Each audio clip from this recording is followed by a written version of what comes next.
Vos llevás la batuta. Bueno, gracias. Ahora que empezamos a grabar, te agradezco formalmente, Sonia, por charlar este ratito, por dar tu aporte para que los estudiantes puedan trabajar tus textos, conociéndote también un poco a vos. Bueno, Sonia es trabajadora social, es doctora en antropología, ha sido docente en la Universidad Nacional de Salta, y es una grosa, una referente, todos hemos aprendido con ella, y yo además tuve la posibilidad de trabajar con ella en el PISAC, que fue una experiencia hermosa, que me acordaba una cosa, ahí empezamos a ensayar con el Skype, ¿te acordás que nos hacíamos las reuniones con Skype, que se nos caía? Grupal, sí. Sí, fue un trabajo grupal en línea, digamos, ¿no? Sí, pero para mí fue el primero que hice así, yo no había trabajado nunca así, estuvo bien. Sí, muy bien. Yo había dado clases de Claxo, en la plataforma Claxo, online, y sí, interesante, pero agotador. Agotador. Yo te empiezo por ahí a preguntar, ¿cómo? Porque a mí de todo lo que has escrito me llama mucho la atención, vos haces una interesante relación para pensar la estructura social entre relación de clase, territorio y cuestión racial, ¿no? Vos trabajás ese triángulo de manera muy, y aparte lo trabajás históricamente, lo trabajás en el presente, le has dado como mucha vuelta a eso. Sobre todo, sobre dos textos tuyos que nosotros usamos, te quiero preguntar. Y el primero, que es un trabajo que sé que tuvo un premio, en el que vos trabajás sobre la relación de, esta relación en relación a pobreza, dispositivo de atención a la pobreza en Salta en la primer parte del siglo pasado. Te quería preguntar cómo te acercaste vos a esa escritura, por dónde llegaste a esa preocupación. Bueno, no sé qué contestarte primero, pero primero te respondo a cómo empecé, por qué hice ese trabajo que bueno, lo presenté en un ensayo, le presenté en un concurso de ensayos acá en la provincia de Salta, porque yo estaba buscando quién me publique mi tesis y en Buenos Aires no les interesaba Salta. Entonces saqué ese capítulo, que era el introductorio, de la tesis doctoral, que es sobre intervenciones sociales, políticas sociales, representaciones sociales y el surgimiento, digamos, las distintas formas de intervención social durante el siglo XX y sobre todo la aparición del desarrollo humano, ¿no? Esa es mi tesis doctoral. Entonces, debido a que para publicarlo les parecía a los editores en su momento que tampoco se editó en Buenos Aires, entonces lo presenté a ese concurso como un justificativo para que se publique. Y bueno, ¿por qué ese tema? Que se llama algo así como configuraciones sociales de poder, y no me acuerdo el nombre exactamente, por ahí en algún momento puedo buscarlo al libro. Pero pensar las relaciones, digamos, como trabajadora social, volviendo a esta pregunta inicial de que yo vinculo las relaciones de clase, territorio, cuestiones raciales. Y pobreza, ¿no? Pobreza, sí. Pensarlas en términos relacionales, porque normalmente los estudios que se hacían de pobreza, yo empecé con una beca del CONICET de iniciación haciendo estudios de estrategias de sobrevivencia, lo que en ese momento se llamaba estrategia de sobrevivencia, que bueno, que lo que hacía era estudiar al pobre en sí mismo, a los pobres. Hay muchas maneras de estudiar, no solamente de estrategia. Y la pregunta era cómo sobrevivir. En ese momento era una pregunta, creo que eran los 80, cómo sobreviven los marginados, la pregunta, digamos, que estaba en la academia y entonces empecé a pensar, digamos, en términos de relaciones sociales, ¿no? De que la pobreza no es una cuestión de falta de recursos materiales o simbólicos, lo que fuesen. Simbólicos no creo, pero por lo menos materiales, sino producto de relaciones sociales, o sea, producto de una estructura de clases, que clase o estamento, lo que fuese, que la produce o que hace que cierto grupo de personas estén en la jerarquía inferior de la estructura social, para usar, digamos, la clásica mirada de la estructura social. Pero, por otra parte, la clásica mirada de la estructura social, esa tradición que lo trabajamos bastante en el libro de estructura social que hicimos juntas, o la tradición de Gino Germani, la tradición más argentina de estructura social, estaba pensada en términos de cuestiones económicas. O sea, se observaba o estructurales, ¿no es cierto? Estructurales en el sentido no solamente económico de ingresos, sino de relaciones de producción o de relaciones de dominación. Pero no se veían las relaciones de otro tipo, como, por ejemplo, como el disciplinamiento, como la forma... Empecé a pensar las políticas sociales no solamente en términos de intervención clásicas, sino en términos de reciprocidad, de formas de reciprocidad.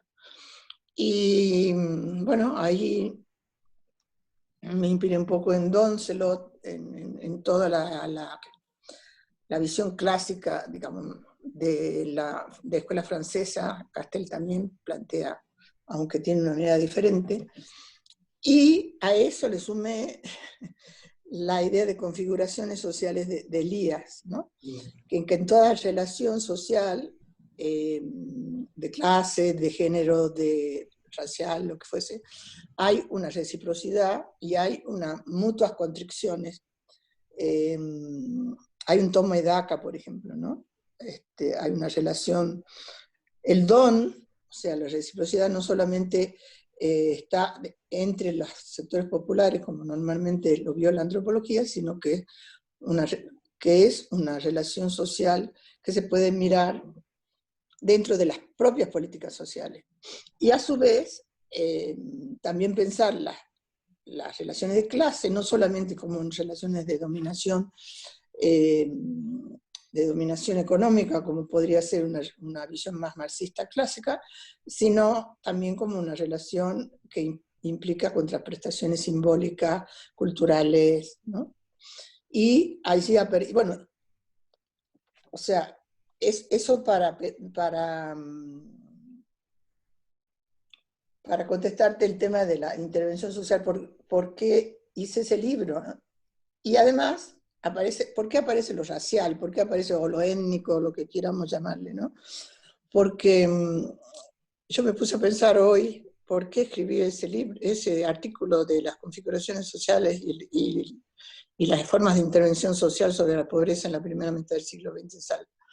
Yo en la carrera de trabajo social acá en Salta había estudiado historia de trabajo social en la Argentina. Historia de trabajo social, que en realidad era historia de trabajo social en Buenos Aires. O sea, creo que Alayón, creo que Recalde, bueno, no me acuerdo cuáles eran, pero era la historia del trabajo social en la ciudad de Buenos Aires, a donde por supuesto la sociedad de beneficencia y otras instituciones tenían mucha importancia.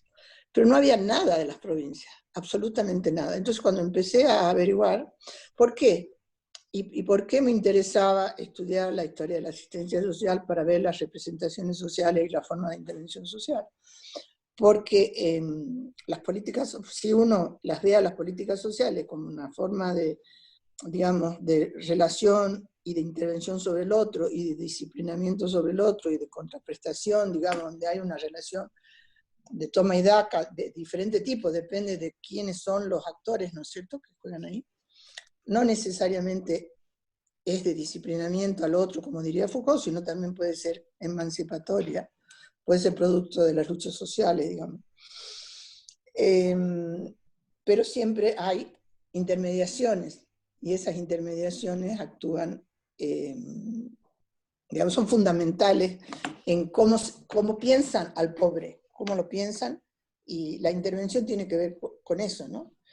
Y entonces empecé a investigar, a hacer historia, no historia social, porque no lo hice, pero a buscar los pocos antecedentes que había sobre la beneficencia, sobre las instituciones como, creo que era San Vicente de Paul, que también tenía, ¿no?, los hogares de los A mí me llamó mucho niños. la atención cómo vos, la relación que vos haces entre las prácticas tradicionales de beneficencia y el higienismo, porque marcás como Ajá. cierta continuidad incluso entre las mismas familias, lo nombrás así de esta manera. ¿Mm?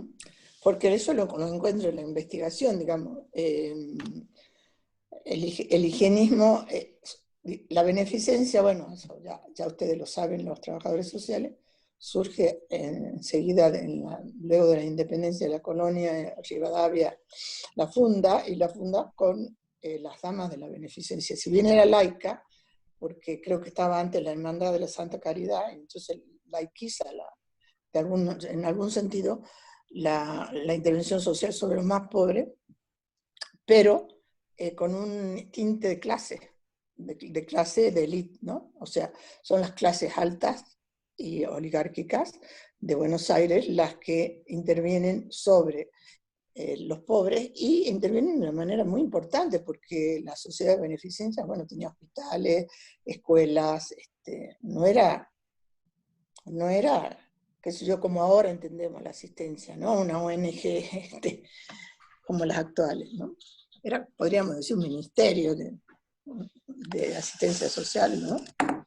Creo que tenía 96 escuelas cuando la ley 1880, la ley de educación pública, creo que es 1880, pasan esas 96 escuelas a formar parte del, digamos, se laicizan del Estado, y muchos hospitales, y muchas otras cosas, ¿no?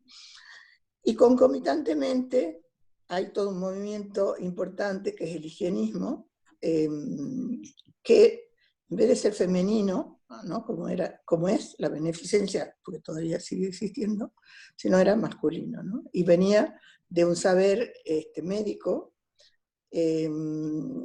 mientras que la beneficencia y todas las otras formas de asistencia venían de un saber más bien cristiano, religioso, ¿no? Cuidar al enfermo, etc. Y el higienismo lo que intentaba hacer era, de alguna manera, era un cambio muy profundo en relación a la beneficencia, porque le importaba mejorar el bienestar de los trabajadores, sobre todo, ¿no? Bueno, Foucault lo estudia para Francia, o sea, aumentar la vida útil, sería aumentar la vida útil de los trabajadores. Entonces eso que si bien es un fin utilitario, se traducía en bienestar social, ¿no? Mientras que en el caso a pesar de que también había y todavía hay en algunos, una fuerte impronta de tutores, ¿no? Los médicos higienistas eran quienes decidían montones de cosas muy fuertes, ¿no? ¿Cómo planteás vos que convivían estas cosas con ciertas formas que vos trabajás bastante en tu artículo, como la lógica vinculada al tema del conchavo o a las formas de tratamiento de las chicas que tenían que trabajar con esa forma de El servicio contratación? ¿Qué? La imagen de la figura entraba, de la criada, digamos, ¿no? ¿Cómo dialogan esas formas de tratamiento? porque en realidad tanto el higienismo como la beneficencia, la asistencia, son formas de control de la población, ¿no? De la población marginada a la población que de alguna manera es una amenaza para los sectores de poder político. Y entonces hay muchas maneras de intervenir sobre la población. Una de esas maneras, por ejemplo, era el conchavo, que era la fijación de la mano de obra al patrón, que existió, bueno, que teóricamente no debería haber existido a esa altura de primera mitad del siglo XX en Salta porque ya había libertad de trabajo, ¿no? Pero siguió existiendo acá. ¿Hasta qué Sí. año, te acordás? No logré delimitar el año, pero mi hipótesis es que, bueno, en 1921 hay un gobernador, el primero que trata de romper con aquí en Salta, que trata de romper con esa relación es Güemes, el héroe gaucho que los libera, digamos, para tener manos de obra, mejor dicho, para tener gauchos para la lucha de la independencia, los libera de la relación esa de Conchavo y le otorga el fuero gaucho. El fuero gaucho es que significaba que no pueden ser puestos bajo la justicia, sino que tenían el mismo fuero militar. Y entonces eso hace que se rompa la relación de patronajo y de semiservidumbre con el patrón. Era la única manera de lograr que no, porque les quita la mano de obra, digamos, claro. Un elemento fundamental, ¿no? Entonces ese es el primer antecedente, que inclusive se dice que es el antecedente también del Estatuto del Peón, que, bueno, que surge en el peronismo a mediados del siglo XX. Entonces hay un gobernador, que es un gobernador radical, que también es poeta, Joaquín Castellano, que instituye la ley, le llama la ley Güemes, basado en ese antecedente, que elimina toda la relación de semiservidumbre, obliga al trabajo, obliga no a dejar de pagar en vales, ¿Eso en qué año, Sonia? 1918, 21, por ahí, ¿no? Hace un informe previo, que nunca lo encontré, a pesar que lo busqué muchísimo, de la situación de la clase obrera. En ese momento se hablaba de clase obrera. Ahora cuando se habla de clase obrera se dice que uno es marxista, ¿no? Pero en ese momento sí, también coincide con lo que habíamos charlado alguna vez con el informe de Vialé Macé, que es la situación, Vialé Macé, que es la situación de la clase obrera en la Argentina, que en realidad lo que hace Vialé Macé más que la clase obrera es el obrero criollo. Él le llama al obrero criollo, que son todos los obreros que no son porteños, digamos, ¿no? Lo criollo es todo lo que no es Buenos Aires, para decirlo en forma sintética. Pero eso opera en todas las matrices que uno estudia de ese vínculo entre el puerto y el resto del país, ¿no? Entonces, hay una preocupación podría ser decir, del centenario o de la República de principios del siglo XX, de la situación de la clase obrera, para decirlo así en forma general, ¿no? Y hay ideas, bueno, el positivismo, el propio movimiento obrero, el socialismo, el anarquismo, que si bien se concentró en la Pampa Húmeda, bueno, tuvo mucha influencia en el resto del país, por la mejora de las condiciones de vida, no solamente ellos, sino también gente como Bunge, qué sé yo, filántropo, el catolicismo también, ¿no? Socialismo. Y no sé en qué parte estábamos. Porque vos me preguntaste por qué esta relación. Entonces, las formas de intervención sobre la población. Entonces, hay muchas formas de intervención. Algunas son de semiservidumbre, por ejemplo, como la del Conchavo que estoy contando.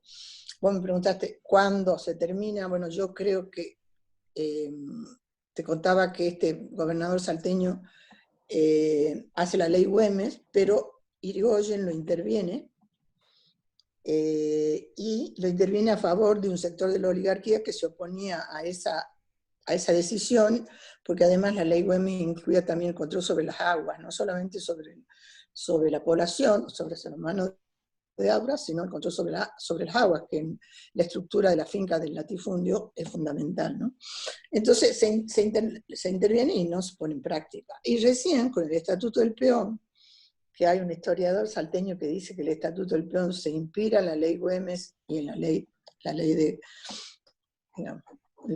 Güemes del poeta y en el estatuto que hace Güemes, recién ahí me parece a mí que empieza a romperse el conchavo, no solamente en Salta, así, no hay estudio comparativo en el resto del país, pero por primera vez el Estado entra, con el Ministerio de Trabajo, que creo Perón, entra dentro de la finca. Claro. No solamente controla que no se paguen vales, que se cumpla con todas las leyes laborales, sino un ejemplo de mis entrevistas, en los ingenios, una persona me contaba que había gente del Ministerio de Trabajo que medía los kilos de caña que ellos entregaban, ¿no? Entonces, bueno, no solamente controlaban que no se les paguen vales, sino también controlaban todas las cuestiones que tienen que ver con las relaciones laborales. Entonces el Estatuto del Peón sí fue un antes y un después, ¿no? Seguro.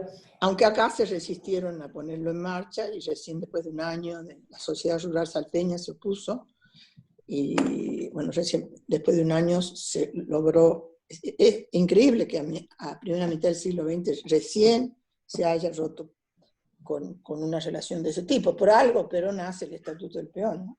Sí, claro.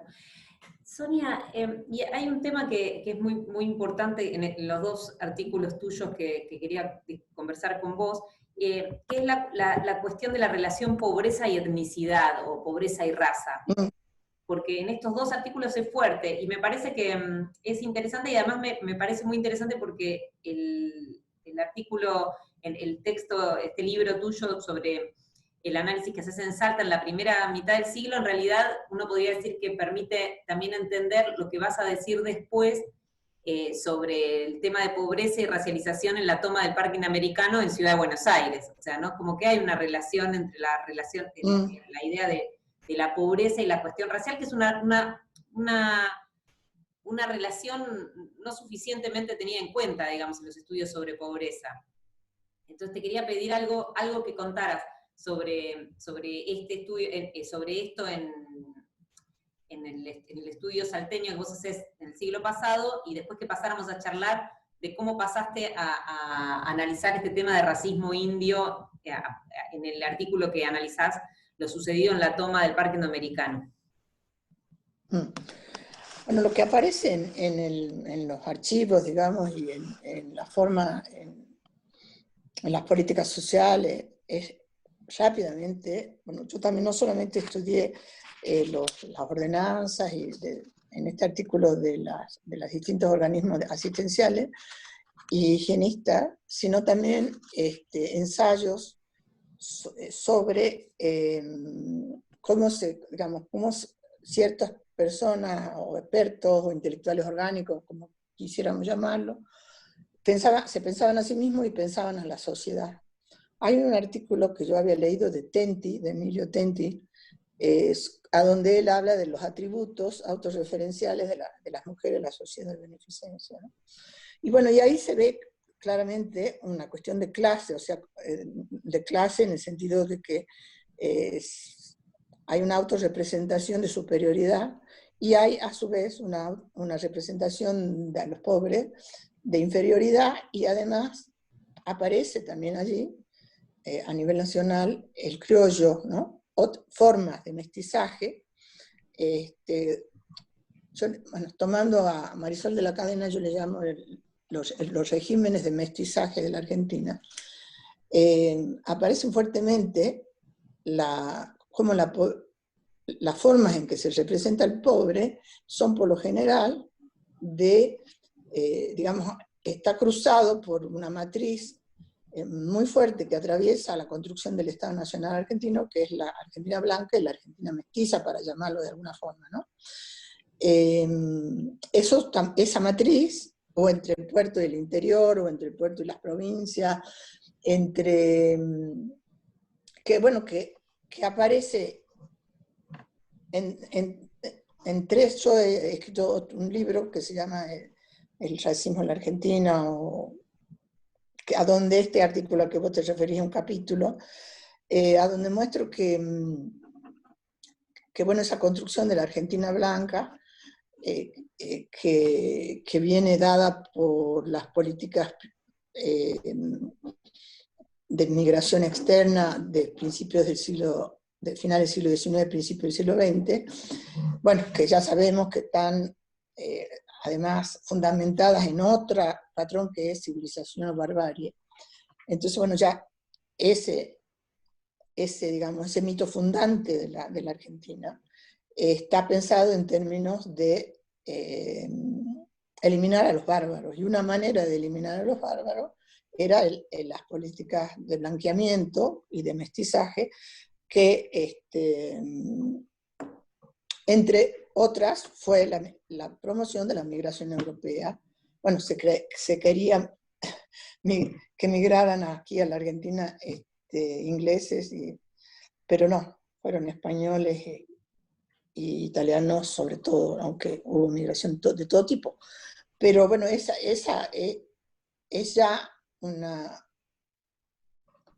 hecho, yo diría mítico, de cómo se construye el país, ¿no? Y eso a su vez construye el centro y la periferia, el interior, la capital y el interior. Bueno, entonces, Buenos Aires, en forma sintética, por supuesto, el hecho de la construcción de la Argentina Blanca no es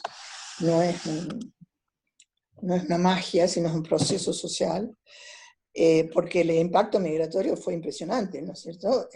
Muy, muy grande, pero ahí hay un elemento interesante que yo encuentro, que es como que se invisibiliza, como si no existiera población nativa. O sea, llegan los migrantes a un lugar como si fuera vacío, el mismo mito de la conquista del desierto, ¿no? Como si no hubiera nadie en la Patagonia. Y aparece fuertemente en la misma sociología científica figuras como el migrante interno, que está asociado a lo mestizo, a lo criollo, digamos, a cualquier vestigio de un pasado nativo, A ¿no? mí, vos sabés que esto que te voy a decir, creo que me lo contaste vos, pero no me acuerdo si me lo contaste vos, que esta imagen de que además las personas mestizas llegan a Buenos Aires con el proceso del peronismo, en realidad no es estadísticamente cierta. Lo que aparece es la visibilización a partir de la situación de poder, de discusión de poder que genera el peronismo, pero en Buenos Aires existían, vivían personas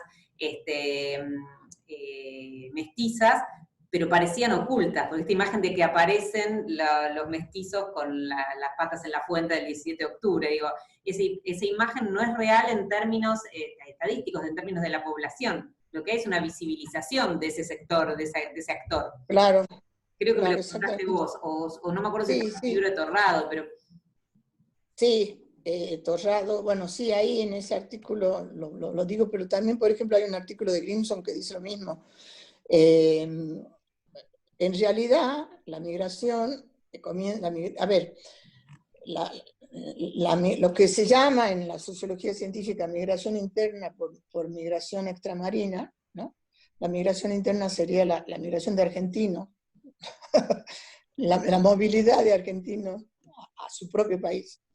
Pero esta clasificación de interna, ¿no? Marca ya es interior, no es central, es mucho antes de que el peronismo, digamos, que la movilización peronista o que el 17 de octubre que se toma como, sí, y esta cosa de los, que creo que se dijo en la presentación del libro, que vos estabas en la presentación, Sí, sí, sí, inclusive hay estudios que han detectado quiénes eran las personas que estaban con las patas en la fuente de Avenida de Mayo, y no era ninguno era, ninguno era mestizo, para decirlo de alguna manera, porque no me gusta decirlo, porque Sí, yo hubo estudios que pienso, llegaron a ver quién metió las patas en la sí, fuente. Qué sí, genial. sí, eso sí, pero bueno, eso es totalmente anecdotario, pero lo que sí es cierto es que en ese momento la clase obrera, bueno, también hay una discusión entre Gino Germani y otros sociólogos, de que si el peronismo, bueno, muy importantes discuten con Germani sobre si el peronismo estaba hecho de migrantes o no, porque eso a su vez Germani lo asocia, estoy diciendo muy simplificadamente, con la tendencia al caudillismo y con la falta de racionalidad, digamos, del movimiento de masas del peronismo, ¿no? Para decirlo de alguna forma. O sea, la gente del interior no era gente que pertenecía a partidos políticos racionales, no era gente que tenía buenos comportamientos. Entonces, esto se sutura entonces con la lucha del movimiento peronista, que el movimiento peronista era de trabajadores, y lo que sí está comprobado, que casi el 60% de los trabajadores no eran de Buenos Aires, eran de las provincias del interior, ¿no? No quiero decir migrante interno, porque es un constructo que enseguida tiene ese vínculo, ¿no? Y bueno, nada, entonces lo que encuentro también en Salta, en Buenos Aires, ¿qué sucede? Hay como 3 momentos donde se visibiliza esto que está invisibilizado. Al principio del siglo, con la gran migración extramarina, que yo encuentro un artículo de Gino Germani, donde Gino Germani dice que la mayoría eran extranjeros, salvo, dice, los que tenían patrimonio y los empleados domésticos. O sea, salvo los ricos y las trabajadoras o trabajadores domésticos. Él mismo lo dice. Sin embargo, niega hay una negación científica y una invisibilidad mítica, para decirlo de alguna forma. Luego en el peronismo aparece, bueno, no somos blancos, hay gente de otro color. Y bueno, inclusive hay toda la gesta, para decirlo de alguna manera, del 17 de octubre, el movimiento, no solamente la sociología científica, sino también el revisionismo histórico. Hay un libro de Neighbor muy lindo sobre eso, donde todos opinan lo mismo, digamos, ¿no? Todos consideran que aparece esta horda, ¿no?, de descamisados, bueno, todos los epítetos que se usan, ¿no? Descamisado, cabecita negra, que inclusive hay un elemento muy interesante del propio peronismo, que es cómo Eva Perón revierte ese epíteto, ese mote negativo, y lo hace positivo. Nosotros los descamisados, ¿no? Nosotros los cabecitas negras. O sea, lo construye como sujeto revolucionario. Y hay ahí una vuelta, una inversión. Y después el otro momento, en el siglo XX, es el momento piquetero, que también ahí surge de vuelta, digamos, se visibiliza lo que nadie quiere, lo que el porteño no quiere. Hablas del concepto de hipervisibilización étnica. Sí, ese creo que lo usa Grimson, ¿no? Ah, bien. Y a mí me da, yo lo uso, pero me da gracia porque es o sea, lo étnico, otra cosa, lo étnico siempre es la mezcla con lo nativo. Lo étnico no es un italiano, un grupo de italianos que se casa con españoles, digamos. Lo étnico es, siempre aparece lo originario, ¿no? Cuando se habla de étnico.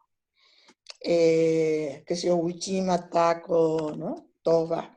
Pero cuando todo el mundo está mezclado, digamos, ¿no? Todos somos mestizos. Sí, pero el mestizo siempre es con lo nativo, ¿no? Digo, claro. Y lo étnico no hay mestizaje, parece, tal cual. Claro, la hipersensibilización, lo que dice Grimson, étnica, bueno, tiene que ver con una tapa de una revista que hay un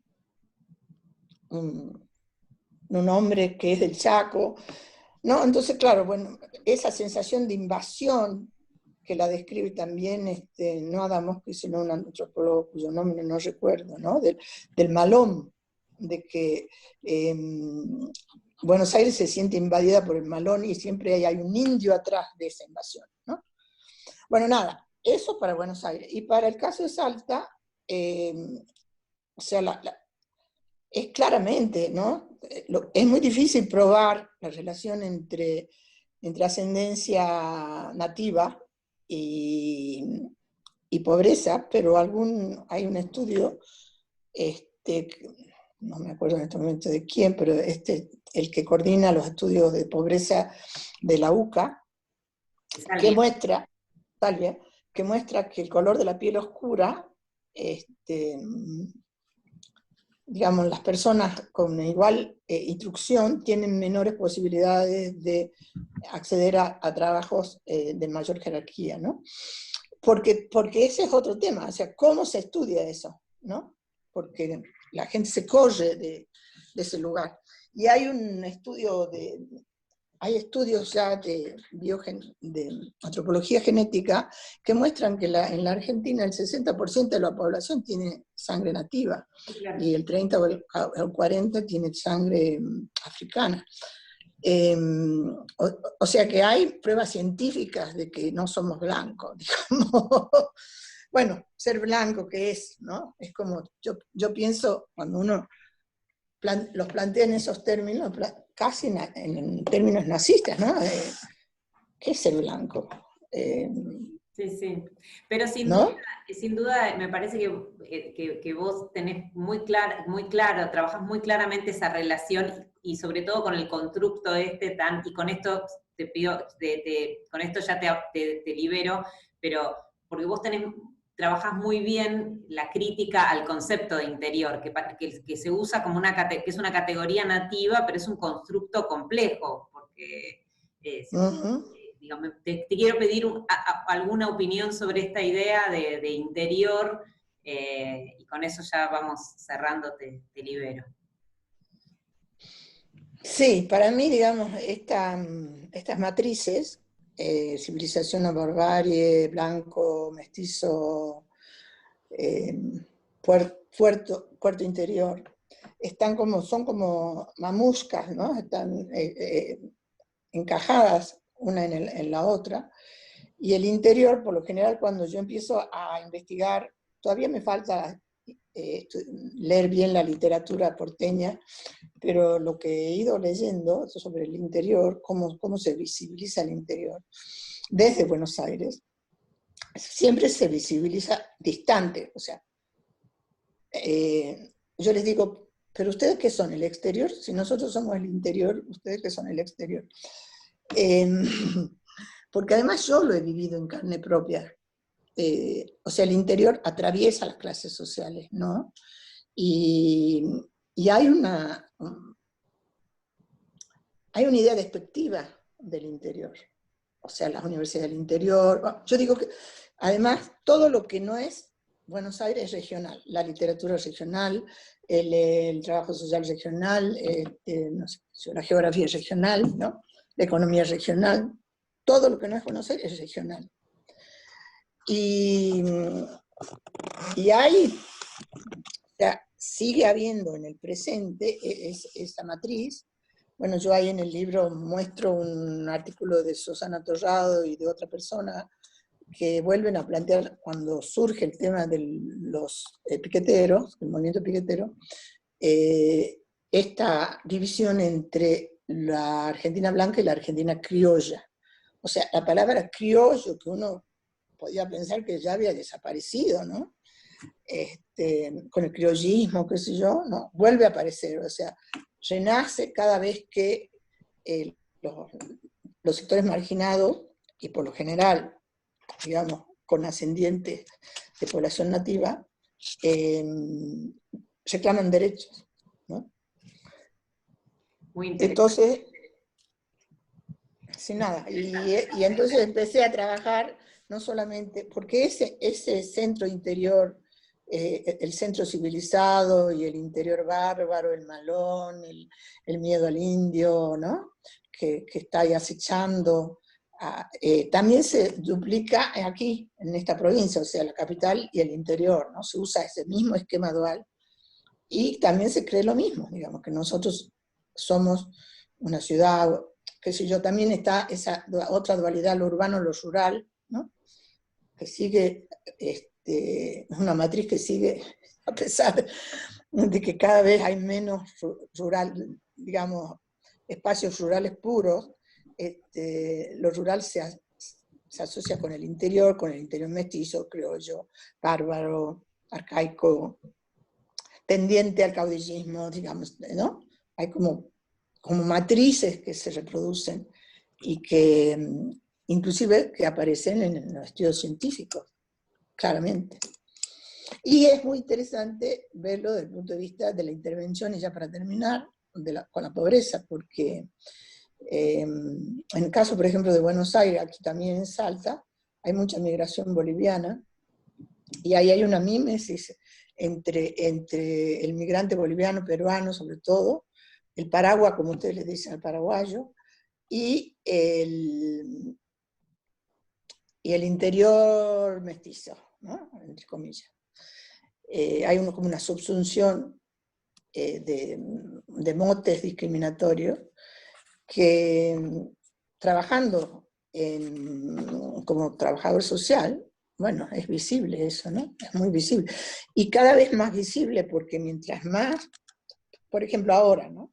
Con el tema del COVID, un ejemplo. El tema de o sea, los políticos pensaron que el COVID iba a entrar por Buenos Aires. Siempre piensan que todo va a entrar por Ezeiza, ¿no? Bueno, y resulta que somos un país con kilómetros de kilómetros de kilómetros de frontera. Nosotros en el norte tenemos una frontera muy porosa con Bolivia. Bueno, lo mismo pasa con Formosa, el Chaco, con Paraguay, con Brasil. Y entonces hubo un momento donde nunca se pensó que el COVID podía entrar por otro lugar que no fuese Ezeiza. Nunca. Bueno, pero ¿qué pasó? Entró porque obvio, porque semejante cantidad de kilómetros del límite, ¿no? Entonces apareció aquí en Salta, apareció en el país la discriminación contra el bolita, contra el boliviano, ¿no? Son los bolivianos los que nos traen el COVID. En su momento eran los que nos traían el cólera, ahora nos traen el COVID, o ahora los brasileños nos traen el COVID, ¿no? Entonces, en situaciones límites de vida o muerte, podemos decir, o de movilización del statu quo, ¿no? Aparecen estas fuertes estructuras racistas antiindígenas, ¿no? Podríamos decir, creo que la escuché que se asalta el indio. Sí, inclusive aquí cuando viene la gente de Buenos Aires me llama la atención la visión tan simplificada que tienen, ¿no? Además el indio con pluma, digamos. Sí. Les cuesta muchísimo entender un país tan heterogéneo y tan, bueno, inclusive la provincia de Buenos Aires, porque la capital, ¿no? Sí. Sí, digamos que es una mirada, Sí. yo diría, de Barrio Norte y sus alrededores. El urbano ya forma parte del interior. Claro, exacto, ¿no? Sonia, sí. te agradezco enormemente tus aportes y seguí mandándonos cosas porque nos influencias mucho nuestro pensamiento. Así que... Bueno, me alegra porque llegar al pensamiento porteño es difícil.